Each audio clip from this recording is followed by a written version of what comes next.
Presiden Joko Widodo telah meresmikan sistem perizinan terpadu atau Online Single Submission (OSS) yang berbasis risiko. Presiden menegaskan sistem OSS berbasis risiko bertujuan meningkatkan transparansi, keterbukaan, dan keterjaminan dalam mendapatkan izin berusaha bagi para pelaku usaha di Indonesia.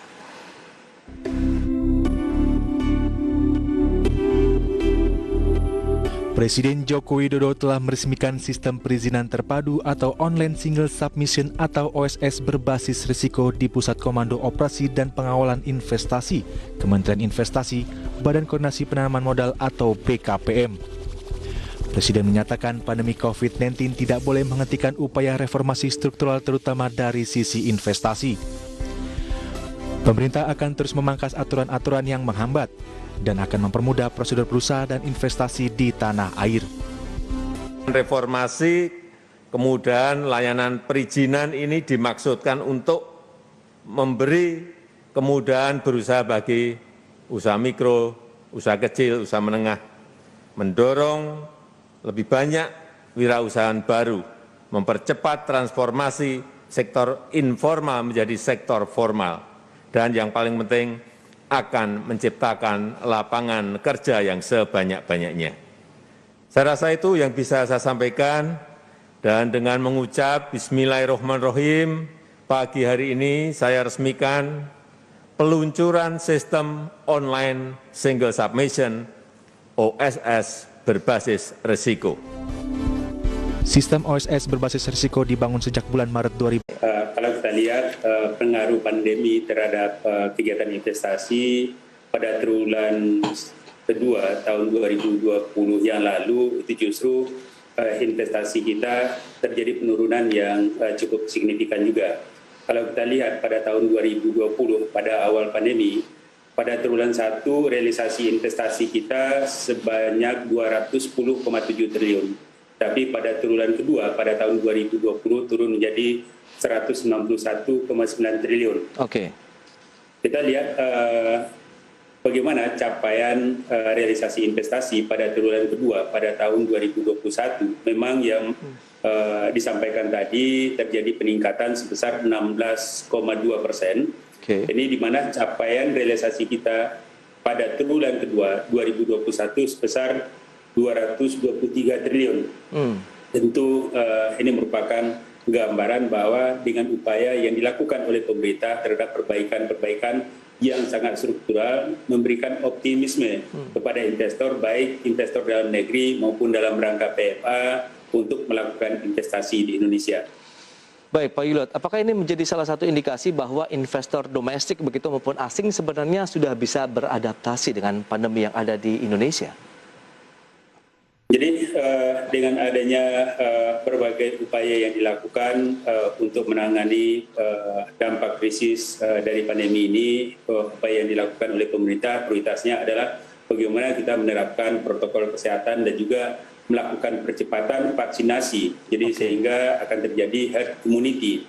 Jadi dengan upaya yang dilakukan oleh pemerintah, target-target untuk perbaikan sektor kesehatan, baik dari sisi vaksinasi dan juga ada perbaikan yang fundamental terhadap prosedur dan juga yang terkait dengan infrastruktur ekonomi dan investasi, kepercayaan investor untuk melakukan kegiatan investasi di Indonesia semakin meningkat. Ini dalam rangka PMDN, ini dari sisi peningkatan terjadi peningkatan sekitar 3,5%, sementara untuk PMA sendiri terjadi peningkatan sekitar 16,8%. Berarti dua-duanya baik investor dalam rangka PMDN dan dalam rangka PMA sudah sangat confident untuk melakukan kegiatan investasi di Indonesia. Baik, statement dari Presiden Joko Widodo pada saat launching OSS berbasis risiko adalah tidak mau lagi nih ada suap, kemudian prosesnya juga lebih transparan, lebih mudah. Begitu, tanggapan Anda seperti apa? Apakah memang hambatannya saat ini masih terkisar kaitannya dengan tadi proses yang lama, kemudian adanya mungkin calo kalau kita langsung berhubungan tidak melalui digital atau secara online ini, Pak Yuliot? Jadi kalau kita lihat itu persoalan yang dihadapi oleh investor untuk melakukan investasi di Indonesia, yang pertama permasalahan yang dihadapi oleh investor itu adalah yang terkait dengan regulasi. Oke. Kemudian yang kedua adalah yang terkait dengan perizinan berusaha. Yang ketiga ada permasalahan pertanahan. Di pertanahan itu juga ada persoalan yang mungkin dalam proses pembebasan lahan, kepastian untuk mendapatkan hak, peralihan hak dari penjual kepada pembeli, itu juga menjadi persoalan, dan juga ada persoalan infrastruktur. Sebagian dari persoalan itu kan sudah diselesaikan oleh pemerintah, khususnya untuk perizinan berusaha. Dengan adanya Undang-Undang Cipta Kerja, ini memberikan kemudahan, transparansi, dan juga ini juga memberikan kepastian dan efisiensi kepada pelaku usaha. Jadi dari sisi perizinan berusaha sendiri, ada beberapa layer yang harus dihadapi oleh pelaku usaha. Layer yang pertama itu adalah yang terkait dengan kewenangan kementerian lembaga yang ada di pemerintah pusat. Kemudian ada layer kewenangan yang ada di pemerintah provinsi, dan juga ada layer kewenangan yang ada di kabupaten kota.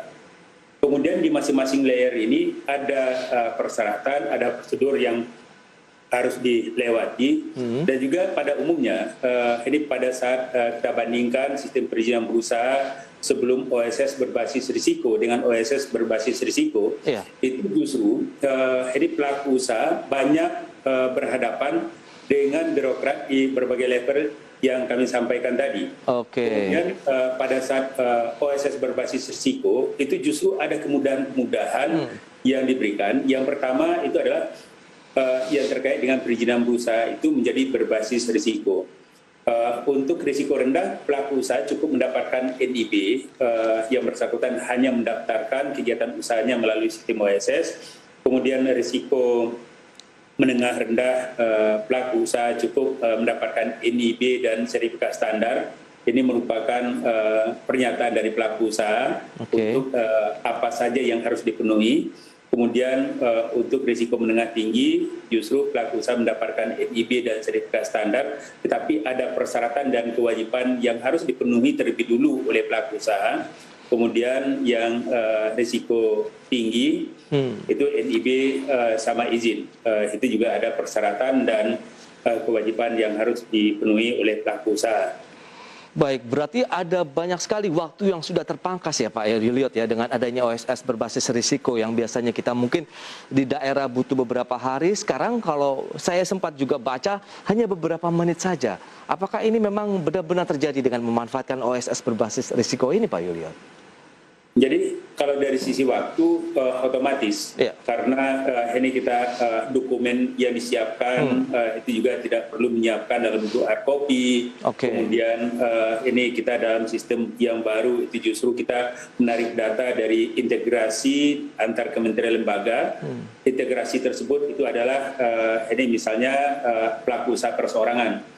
Untuk pelaku usaha perseorangan berarti ini menarik data dari Dukcapil. Kemudian yang untuk badan usaha kita menarik data dari Kementerian Hukum dan HAM, dan juga yang terkait dengan NPWP pelaku usaha itu juga sudah terintegrasi. Jadi ya tidak perlu menyiapkan berbagai dokumen. Kemudian yang kedua, karena ini sifatnya online, adalah kemampuan pelaku usaha untuk memahami prosedur di online, bagaimana hak akses, kemudian mengisi data sesuai dengan kegiatan usaha yang sudah disiapkan, badan usaha segala macam itu kita tinggal konfirmasi, menarik data. Tentu ini dari pengalaman pelaku usaha, kalau ini prosesnya dilakukan manual, paling tidak memerlukan waktu ini sekitar 10-an hari. Ini sesuai dengan starting a business yang dilakukan oleh survei yang dilakukan oleh World Bank.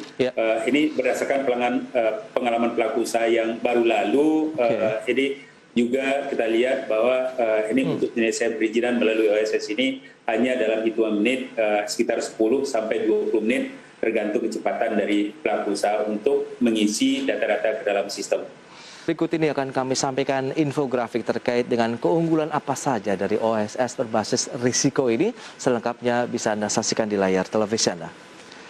Baik, yang pertama ini dari sisi kemudahan berusaha yang tadi sudah kita ulas. Kita memang menjadi lebih mudah, kemudian dari waktu yang sudah disampaikan dari 10 hari hanya sekitar 10 sampai dengan 15 menit saja untuk proses perizinannya. Kemudian ada kepastian dari perizinan berusaha, efisien dan juga transparan. Dan selanjutnya kita akan lihat dari keunggulan OSS berbasis risiko ini untuk sektor UMKM. Ya, ada proses perizinan yang sangat cepat. Ini pengajuan sekitar 15 menit, kemudian persetujuan secara keseluruhan kurang dari 3 jam. Adapun syarat pendirian UMKM juga tidak banyak, data terkait dengan usaha, kemudian penanggung jawab usahanya siapa. Bebas biaya, ini kita lihat omset yang di bawah 5 miliar rupiah gratis. Kemudian urus SNI dan sertifikat halal juga gratis. Nomor izin berusaha langsung jadi, bisa diunduh langsung dari sistem dan pelaku usaha juga tidak harus keluar rumah. Jadi bisa di rumah saja kita melakukan pendaftaran. Dan kita akan lanjutkan kembali perbincangan bersama dengan Bapak Yuliat, Deputi Bidang Pengembangan Iklim Penanaman Modal dari Kementerian Investasi BKPM. Pak Yuliat, kita akan lanjutkan kembali, Pak.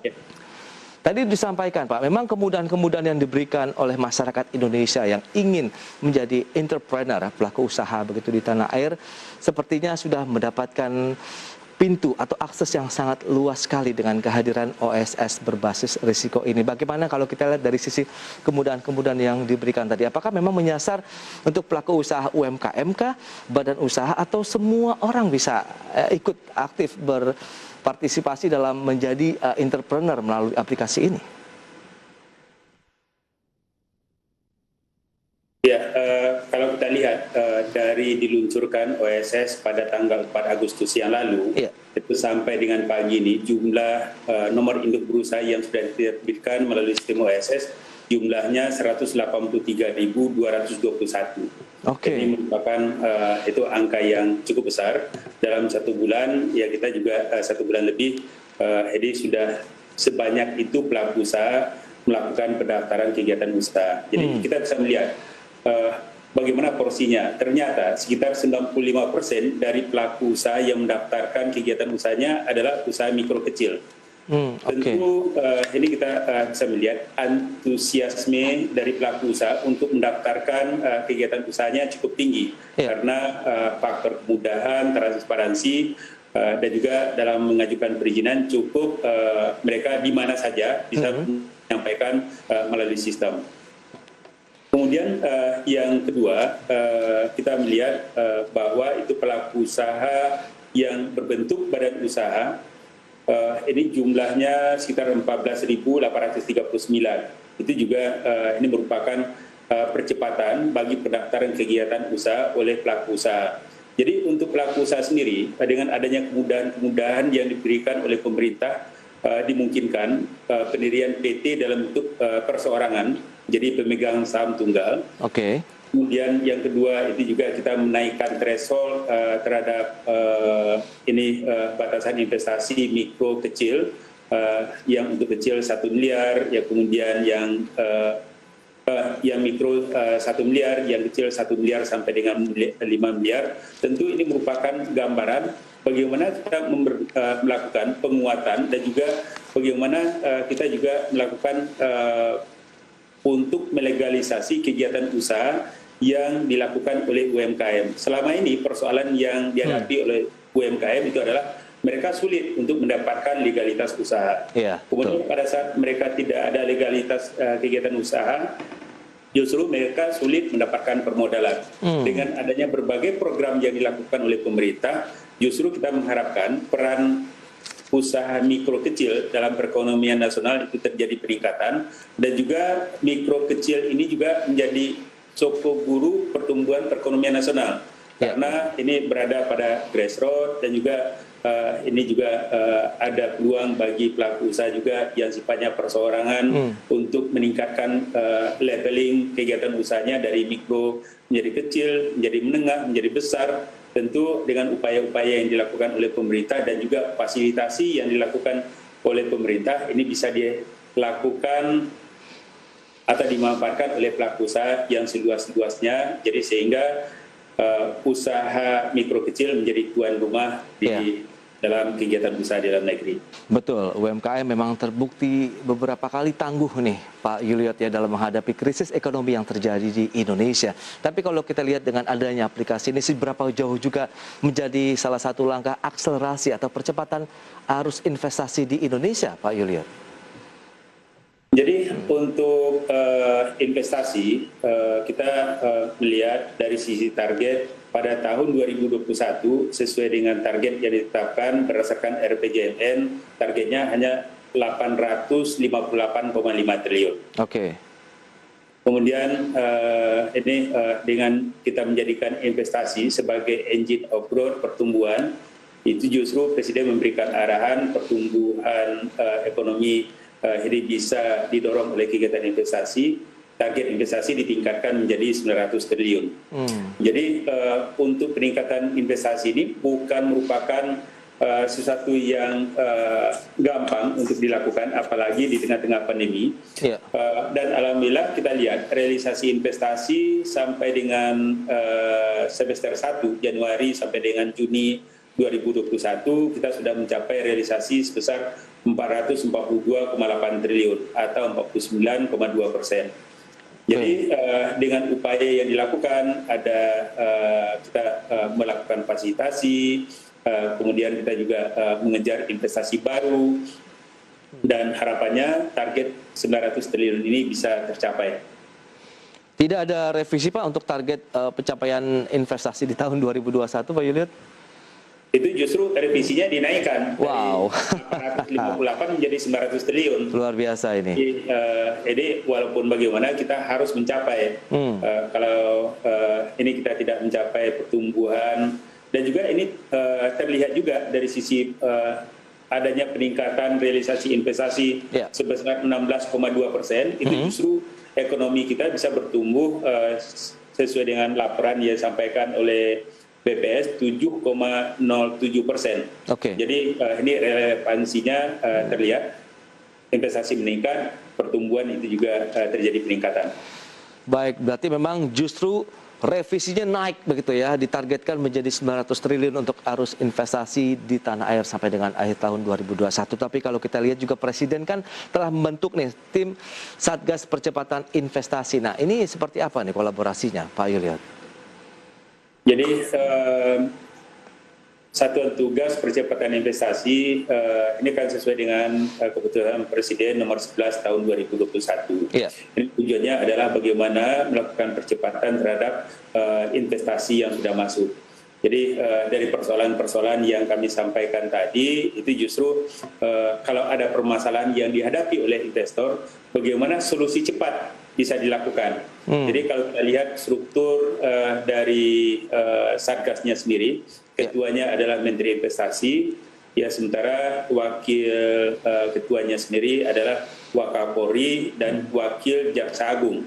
Jadi kalau ini ada aspek-aspek yang terkait dengan hukum, yang terkait dengan permasalahan di lapangan, keamanan segala macam, ini akan cepat tertangani. Jadi ini diambil tindakan preventif terlebih dulu, ya kemudian dari secara legal formalnya baru diselesaikan. Jadi sehingga hambatan-hambatan yang dihadapi oleh investor dalam melakukan kegiatan investasinya ini tidak terkendala, dan juga kontribusi investasi pada saat ini juga dilakukan realisasi, otomatis itu akan memberikan dampak yang langsung bagi pertumbuhan perekonomian, tercipta lapangan kerja, dan juga kalau ada nilai tambah di dalam negeri, ini akan meningkatkan nilai tambah dan juga sekaligus ekspor.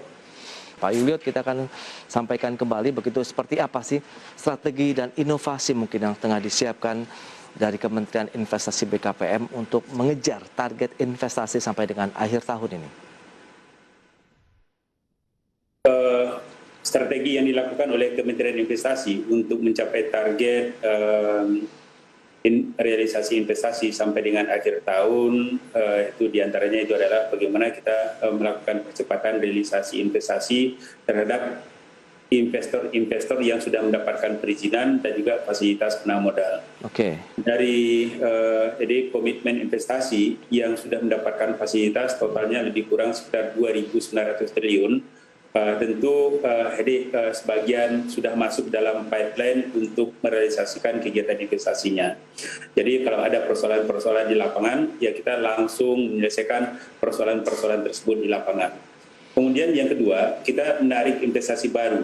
Investasi baru ini kita melakukan promosi investasi yang targeted di negara-negara asal sesuai dengan potensi investor yang akan melakukan kegiatan investasi. kita mencari informasi, ini apakah investor-investor tersebut akan melakukan investasi atau relokasi ke luar negeri. Jadi pada saat kita mendapatkan informasi, seluruh komponen yang ada dalam menarik investasi, baik melalui perwakilan kita yang ada di luar, ya kemudian dari Kementerian Investasi juga melakukan promosi langsung dalam bentuk pertemuan bisnis to bisnis dengan pelaku usaha. Tentu ini akan memberikan gambaran ini seberapa besar potensi investasi yang akan dapat kita tarik dari pertemuan langsung dengan para investor. Dan juga yang ketiga, target kita itu adalah ada investasi yang berkualitas yang memberikan nilai tambah di dalam negeri. Di antaranya adalah bagaimana kita mengefektifkan pemberian fasilitas. Di antaranya adalah tax holiday, ada tax allowance, dan juga ada investment allowance. Di sini kita juga melihat daya saing kita, positioning kita untuk menarik investor tersebut. Jadi ada fleksibilitas terhadap fasilitas yang kita berikan kepada investor. Di sisi lain, kalau kita lihat dari sisi pembatasan-pembatasan, yang sebelumnya pendekatan kita adalah daftar negatif investasi. Di daftar negatif investasi kecenderungannya adalah pembatasan investasi dari luar. Dengan adanya Undang-Undang Cipta Kerja, kita justru meningkatkan daya saing. Jadi yang tadinya adalah dalam bentuk daftar negatif investasi, sekarang menjadi bidang usaha penambah modal. Jadi bagi pelaku usaha yang ingin melakukan kegiatan usaha di dalam negeri dalam rangka penambah modal, ini terbuka ruang negosiasi antara investor dari luar dengan investor dalam negeri. Sesuai dengan kemampuan permodalan. Pada ketentuan sebelumnya itu justru ini lebih banyak ditentukan. Misalnya maksimal kepemilikan asing itu adalah sekitar 69%. Atau 95% maksimal kepemilikan asing. Ya, sementara dari Indonesianya sendiri itu justru ada keterbatasan dalam mengikutsertakan saham. Jadi peluang-peluang tadi pada saat itu ada ini kesepakatan, tetapi regulasi membatasi. Jadi ini termasuk yang kita sudah lakukan perubahan. Jadi dari bidang usaha penambah modal yang tadinya bidang usaha tertutup pada lampiran 1 menjadi daftar bidang usaha prioritas, ada 246 bidang usaha yang diatur. Kemudian yang dialokasikan bagi UMK dan persyaratan kemitraan yang tadinya ada 145 bidang usaha menjadi 182 bidang usaha.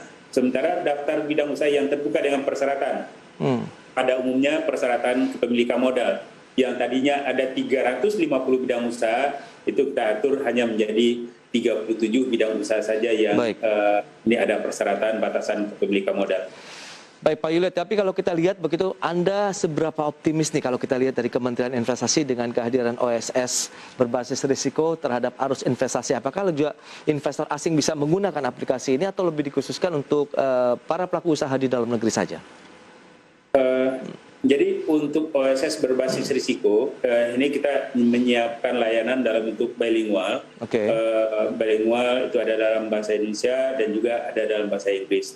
Jadi ini karena sistem ini baru, layanan saat ini baru dalam bahasa Indonesia, tetapi kita harapkan pada akhir September atau pertengahan Oktober nanti kita sudah menyiapkan layanan dalam bentuk bahasa Inggris. Jadi dua-duanya investor dalam negeri itu bisa menyampaikan itu permohonan itu langsung menggunakan aplikasi bahasa Indonesia, dan juga ini ada pembedaan bagi UMKM, ada jalur tersendiri. Sementara kalau untuk yang menengah besar itu justru jalurnya berbeda dengan pelaku usaha UMKM. Kemudian yang untuk PMA, seluruh informasi terkait dengan pelayanan yang ada di dalam subsistem informasi itu juga ini seluruhnya kita terjemahkan ke dalam bahasa Inggris. Itu apakah informasi klasifikasi baku lapangan usahanya, apakah bidang usaha penambah modal atau regulasi-regulasi lain yang terkait dengan investasi, ini kita tanamkan dalam subsistem pelayanan informasi. Sementara untuk perizinan berusahanya itu juga ini seluruhnya bisa dalam bahasa Inggris juga. Jadi ini memudahkan investor dalam rangka PMA mengajukan permohonan perizinan berusahanya. Luar biasa ini, sepertinya salah satu inovasi yang sudah dihadirkan Kementerian Investasi untuk mempermudah investasi ataupun berusaha di Indonesia, baik investor lokal maupun investor asing.